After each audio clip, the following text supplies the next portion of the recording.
Hello guys, welcome back to my channel. मैं निशा। आज मैं आप लोगों के लेके आई हूँ जो लोग भी सीटेट का एग्ज़ाम देने जा रहे हैं 7 जुलाई को, उनके लिए सीडीपी के मोस्ट इंपॉर्टेंट क्वेश्चंस लेके आई हूँ। इससे पहले भी मैं 4 वीडियोस करा चुकी हूँ जिसमें मैंने 2011 और 2012 के सभी प्रीवियस ईयर क्वेश्चन करा चुकी हूँ। आज मैं लेके आई हूँ 2012 में ही जो हमारा 18 नवंबर 2012 को एग्ज़ाम हुआ था उसके सीडीपी के लिए उसके क्वेश्चंस में लेकर आई हूँ। ये क्वेश्चंस मोस्ट इंपॉर्टेंट है। अगर ये क्वेश्चंस आपने जितने भी PYQs हैं अभी तक एग्ज़ाम हुए लगा लिए तो आपका फर्स्ट अटैम्प्ट में ही एग्ज़ाम क्लियर हो जाएगा। और आप जिन लोगों को इसका PDF चाहते हैं, ठीक है, ये PDF चाहते हैं तो वो मेरे टेलीग्राम चैनल को ज्वाइन कर सकते हैं।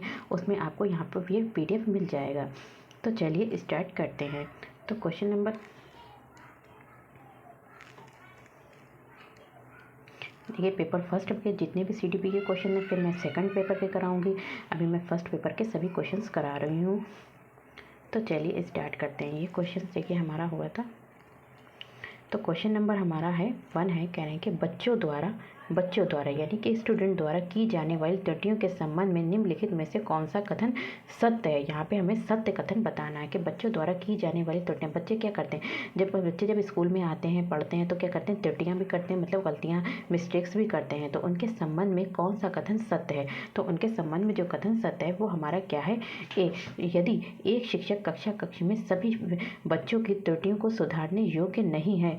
कह रहे हैं कि एक टीचर है, मान लीजिए एक क्लास में टीचर है और बच्चे मिस्टेक कर रहे हैं, बच्चे मिस्टेक करे जा रहे हैं, लेकिन वो टीचर क्या है, उनको सुधारने के योग्य नहीं है। टीचर उनकी जो मिस्टेक है उनको नहीं सुधार पा रहा है, तो क्या है, योग्य नहीं। तो ये संकेत करता है कि शिक्षक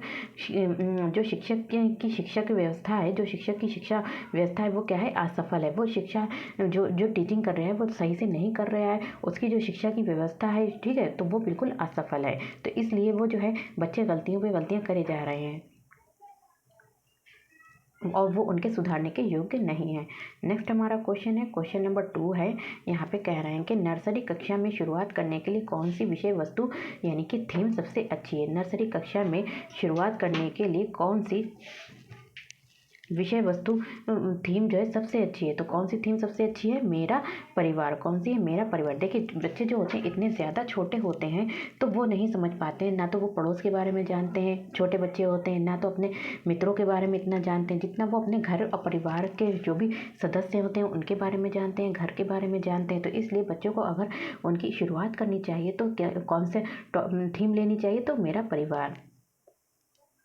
नेक्स्ट हमारा क्वेश्चन है, क्वेश्चन नंबर 3 है। यहाँ पे कह रहे हैं कि प्राथमिक कक्षा में सकारात्मक वातावरण, प्राथमिक कक्षा में यानी कि फर्स्ट टू फिफ्थ यानी प्राथमिक कक्षा में सकारात्मक यानी कि पॉजिटिव इन्वायरमेंट को निर्मित करने के लिए एक शिक्षक को क्या करना चाहिए।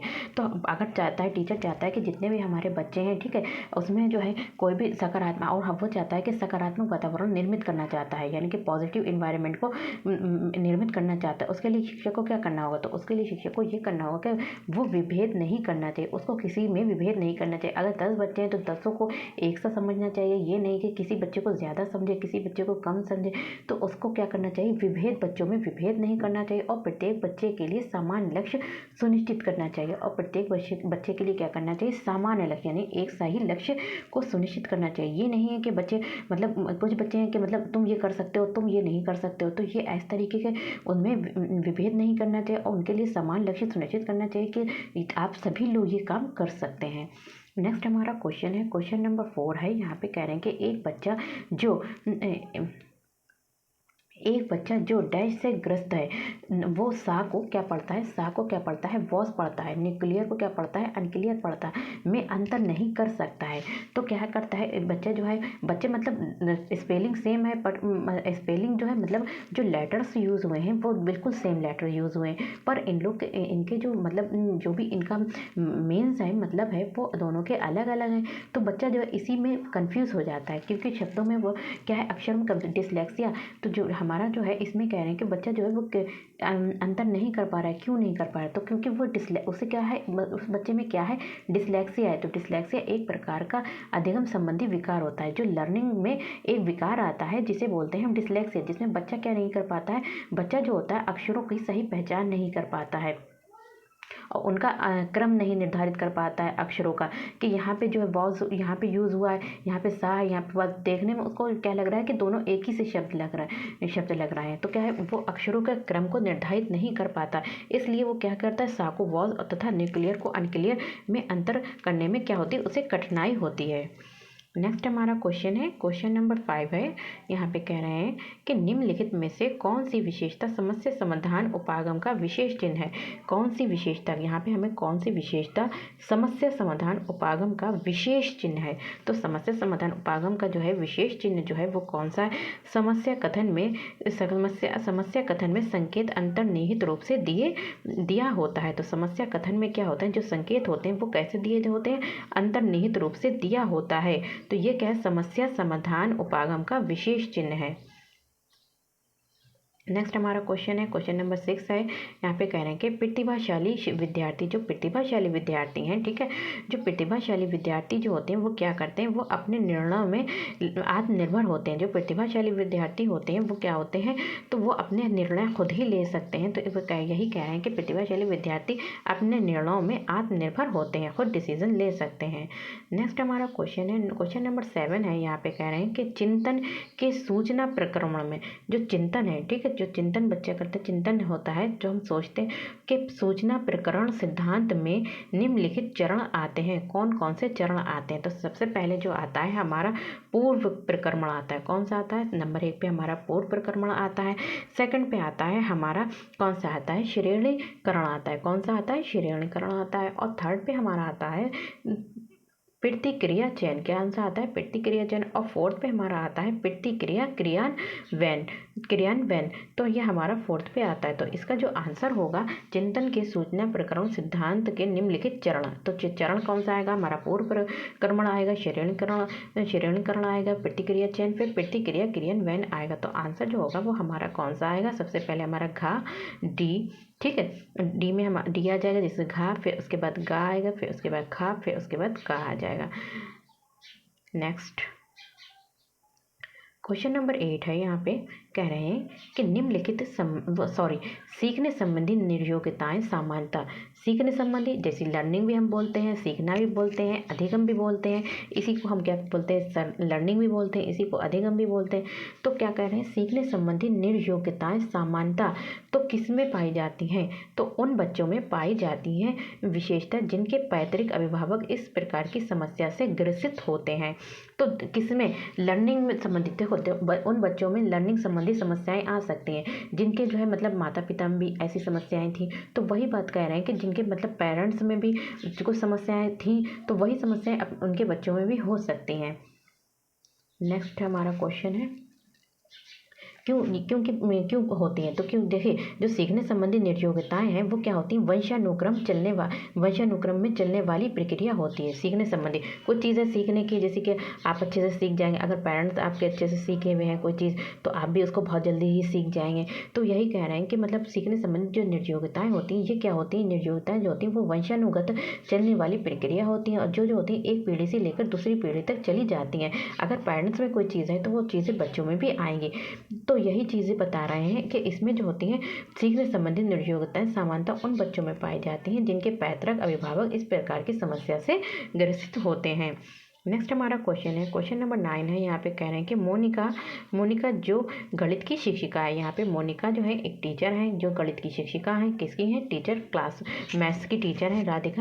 राधिका से एक प्रश्न पूछती है। तो मोनिका टीचर जो है वो किससे प्रश्न पूछती है, यहाँ पे राधिका से। देखिए यहाँ पे ये टीचर है, ठीक है, और यहाँ पे जो है कौन है, राधिका है। यहाँ पे राधिका हो गई, ठीक है।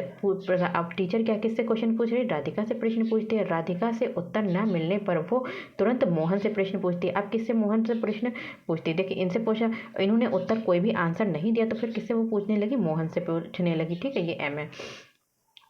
मोहन से दूसरा प्रश्न पूछती है, ठीक है, मोहन से दूसरा प्रश्न। जब उसे महसूस होता है कि मोहन उत्तर बताने में संघर्ष कर रहा है, तो वो अपने प्रश्न के शब्दों को बदलती है।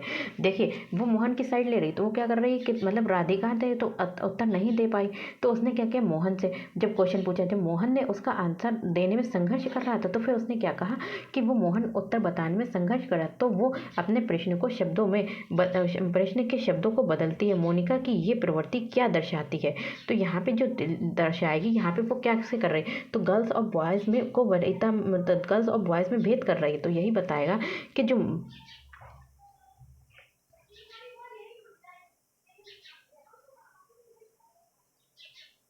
तो यहाँ पे क्या कह रही है कि जो मोहन है, तो यहाँ पे जो टीचर है वो मोहन का पक्ष लेकर, किसका पक्ष ले रही है, मोहन का पक्ष लेकर लिंग भूमिकाओं में रूढ़िबद्धता को बढ़ावा दे रही है। अगर मतलब मोनिका ने जो नहीं बता पाया, देखिए जो गर्ल्स थी उसने तो बता नहीं पाया, तो अब किसने, उसने जो था बॉयज़ से पूछा, जब बॉयज़ मतलब नहीं बता पा रहा तो फिर उसने उस क्वेश्चन को चेंज करना चाहा, तो यहाँ पे जो है वो मोहन का पक्ष ले रही है।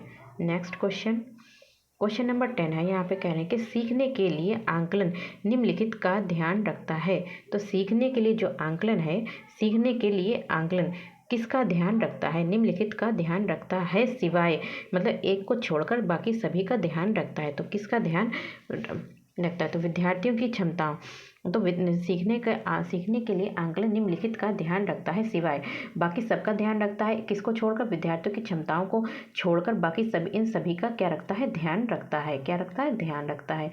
तो यहाँ पे किसका किसका ध्यान रखेगा, सीखने के लिए आंकलन निम्नलिखित का ध्यान रखता है, किसका रखता है, विद्यार्थियों की आवश्यकताओं का भी रखता है, विद्यार्थियों की त्रुटियों का भी रखता है और विद्यार्थियों की अधिगम शैलियों का भी ध्यान रखता है। सिर्फ किसे छोड़कर, विद्यार्थियों की क्षमताओं को छोड़कर। नेक्स्ट हमारा क्वेश्चन है, क्वेश्चन नंबर 11 है।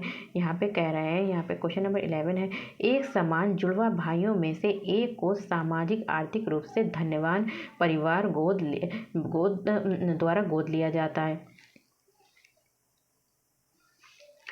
और दूसरे को एक निर्धन परिवार द्वारा। ठीक है, दो समान जहाँ पे जुड़ा हुआ, यहाँ पे क्या है, बॉयज़ हैं। ठीक है, दो बॉयज़ हैं, एक यहाँ पे एक बॉयज़ है और एक यहाँ पे है बॉयज़ है, दो भाई हैं। तो इनको एक तो धनवान परिवार ने ले लिया, एक अमीर घर ने ले लिया और दूसरे को गरीब घर में ले लिया गया।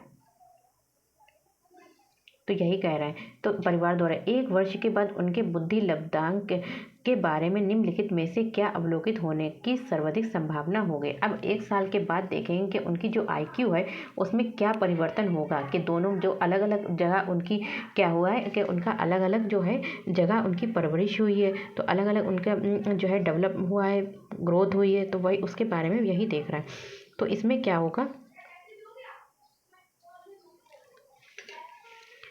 यहाँ पे कह रहे हैं कि जो सामाजिक आर्थिक आर्थिक स्तर जो है वो बुद्धि लब्धांक को प्रभावित नहीं करता। बच्चे का देखिए, चाहे आप बच्चा गरीब परिवार में हो या फिर अमीर परिवार में हो, लेकिन उसका जो IQ है वो उसको प्रभावित नहीं करेगा। सामाजिक आर्थिक रूप जो है मतलब सामाजिक आर्थिक स्तर जो है वो बुद्धि लब्धांक को प्रभावित नहीं करता है, चाहे अमीरी हो या गरीबी हो, लेकिन IQ को वो नहीं प्रभावित करता है। नेक्स्ट हमारा क्वेश्चन है, क्वेश्चन नंबर 12 है। यहाँ पे कह रहे हैं कि निम्नलिखित में से कौन सा सूक्ष्म गतिक कौशल है। यहाँ पे सूक्ष्म गतिक कौशल बताना है, तो सूक्ष्म गतिक कौशल का जो उदाहरण है वो हमारा क्या है, लिखना है। बाकी सभी जो है ये हमारे जो है स्थूल गतिक कौशल के उदाहरण हैं। तो स्थूल गतिक कौशल क्या होता है, जो सूक्ष्म गतिक कौशल होते हैं, जो हम उंगलियों से काम करते हैं अपने, तो वो हमारे सूक्ष्म गतिक कौशल होते हैं। जैसे कि हम लोग बटन लगाना शर्ट में, तो ये सभी हमारे सूक्ष्म गतिक कौशल है। लिखना सूक्ष्म गतिक कौशल है। तो जो छोटे छोटे काम हम अपनी हाथों की उंगलियों से करते हैं, तो ये सूक्ष्म गतिक कौशल कहलाते हैं। और जो हमारे जो होते हैं स्थूल गतिक कौशल जो होते हैं, वो शारीरिक क्रियाओं से संबंधित होते हैं। किससे होते हैं, शारीरिक क्रियाओं से, जिसमें इसमें क्या आ जाएगा, दौड़ना, चढ़ना, फुदकना। तो ये सब हम किससे दौड़ते हैं, तो पैरों से दौड़ते हैं, पूरा शरीर हमारा क्या होता है, दौड़ता है। तो ये हमारा जो होते हैं वो स्थूल गतिक कौशल में आते हैं, जबकि लिखना जो होता है वो हमारा किस में आता है, सूक्ष्म गतिक कौशल में आता है। नेक्स्ट हमारा क्वेश्चन है, क्वेश्चन नंबर 13 है। कह रहे हैं कि वाइगोत्स्की के सिद्धांत का निहितार्थ है। तो वाइगोत्स्की जो अपना सिद्धांत दिया उसका निहितार्थ क्या है, तो उसका निहितार्थ है सहयोगात्मक समस्या समाधान। इनके मतलब जो बच्चे जो है अपनी समस्याओं का समाधान कर सकते हैं, सहयोग करके, कोऑपरेट करके समस्या का समाधान कर सकते हैं। तो ये बता रहे हैं, लेकिन क्या कह रहे हैं कि वाइगोत्स्की के अनुसार कह रहे हैं कि ज्ञान क्या है, बाहरी वातावरण में स्थित तथा सहयोगी होता है। जो भी नॉलेज है, वाइगोत्स्की कहते हैं कि जो भी ज्ञान है, ठीक है, ज्ञान नॉलेज है, तो वो जो है वो हमारा क्या है, बाहरी वातावरण में स्थित तथा सहयोगी होता है। अर्थात ज्ञान विभिन्न व्यक्तियों एवं वातावरण ज्ञान को हम कैसे प्राप्त कर सकते हैं? तो विभिन्न व्यक्तियों द्वारा प्राप्त कर सकते हैं, वातावरण द्वारा प्राप्त करते हैं, वस्तुओं, औजार, किताबों आदि से हम क्या करते हैं, जो है ज्ञान को प्राप्त करते हैं। तो ये सिद्धांत सुझाता है कि दूसरों के साथ अंतःक्रिया करना या फिर सहयोगात्मक क्रियाओं द्वारा जानने की प्रक्रिया गुणात्मक रूप से श्रेष्ठ होती है। नेक्स्ट हमारा क्वेश्चन है, क्वेश्चन नंबर 14 है। यहाँ पे कह रहे हैं किशोर डैश का अनुभव कर सकते हैं। जो किशोर हैं वो किसका अनुभव कर सकते हैं? तो किशोर जो है वो किसका अनुभव कर सकते हैं? दुश्चिंता और स्वयं से सरोकार का क्या कर सकते हैं? अनुभव कर सकते हैं। तो किशोर जो अनुभव कर सकते हैं वो अपने रंग रूप, स्वास्थ्य, मान सम्मान, आर्थिक स्थिति, सामाजिक स्वीकृति, शैक्षिक प्रगति, भावी व्यवस्था आदि के प्रति सदैव व्यग्र रहते हैं। नेक्स्ट हमारा क्वेश्चन है, क्वेश्चन नंबर 15 है और लास्ट क्वेश्चन है। तो कह रहे हैं यहाँ पे कि शारीरिक रूप से सक्षम बच्चों को समानता, जो शारीरिक रूप से सक्षम बच्चे हैं तो उनको समानता क्या होता है? तो उनको जो होता है वो क्या होता है?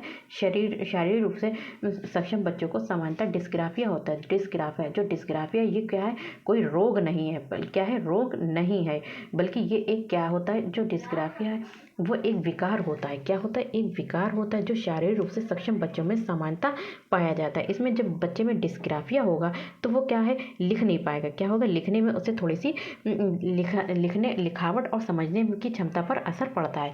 जिस बच्चे को क्या होगा? डिस्ग्राफिया होगा। तो वीडियो पसंद आए तो like share subscribe my channel, और अगर आप लोग इसका PDF चाहते हैं तो आप लोग मेरे टेलीग्राम चैनल को ज्वाइन कर सकते हैं, जिसका लिंक मैं डिस्क्रिप्शन में दे दूँगा। और जो टेलीग्राम चैनल है वो भी हमारा टेड टॉक्स के नाम से ही है, टेड टॉक्स 2.0 के नाम से ही है। ठीक है, thank you, have a nice day. मिलते हैं नेक्स्ट वीडियो में।